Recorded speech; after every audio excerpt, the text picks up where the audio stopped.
दिल्ली कांग्रेस अध्यक्ष होने के नाते मेरी नैतिक जिम्मेवारी बनती है कि अगर जो मेरी उम्मीद थी वो पूरी नहीं हो पाई, लिहाजा मैंने तय किया है कि मैं अपने पद से इस्तीफा दूंगा और मैं दिल्ली प्रदेश कांग्रेस कमेटी के अध्यक्ष से मैं इस्तीफा दे रहा हूं। मैं साथ साथ ये भी कहना चाहता हूं कि एक वर्ष लगातार मैं कम से कम एक वर्ष मैं और कोई पद पार्टी में नहीं लूंगा। एमसीडी चुनाव के नतीजे सामने आते ही दिल्ली कांग्रेस अध्यक्ष अजय माकन ने सारी जिम्मेदारी अपने ऊपर लेते हुए इस्तीफे का ऐलान कर दिया। अजय माकन के बाद दिल्ली कांग्रेस प्रभारी पीसी चाको ने भी इस्तीफा दे दिया।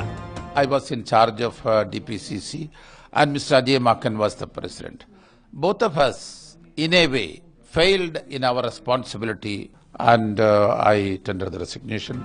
कांग्रेस इस चुनाव में तीसरे नंबर की पार्टी बन गई है, लेकिन बजाय सबक लेने के पार्टी में कलह शुरू हो गई है। दिल्ली की पूर्व मुख्यमंत्री शीला दीक्षित ने हार का ठीकरा अजय माकन पर ही फोड़ दिया। हमारी एक ऑर्गेनाइजेशन प्रदेश कांग्रेस कमेटी होती है। हर चुनाव में प्रदेश कांग्रेस कमेटी ही उसका संचालन करती है। वो संचालन में कहीं कमी रह गई, बस खत्म। और पीसीसी अध्यक्ष अजय माकन है, तो क्या उनकी जिम्मेदारी बनती है, आपको लगता है? नहीं, अध्यक्ष है इसलिए अजय माकन की जिम्मेदारी नहीं है, अध्यक्ष की जिम्मेदारी होती है। चुनाव में क्या कमी रही? इस चुनाव में यही रहा कि जितना हमें लोगों तक पहुंचना चाहिए तो शायद हम नहीं पहुंच पाए। अग्रेशन की बात शीला जी ने कही है।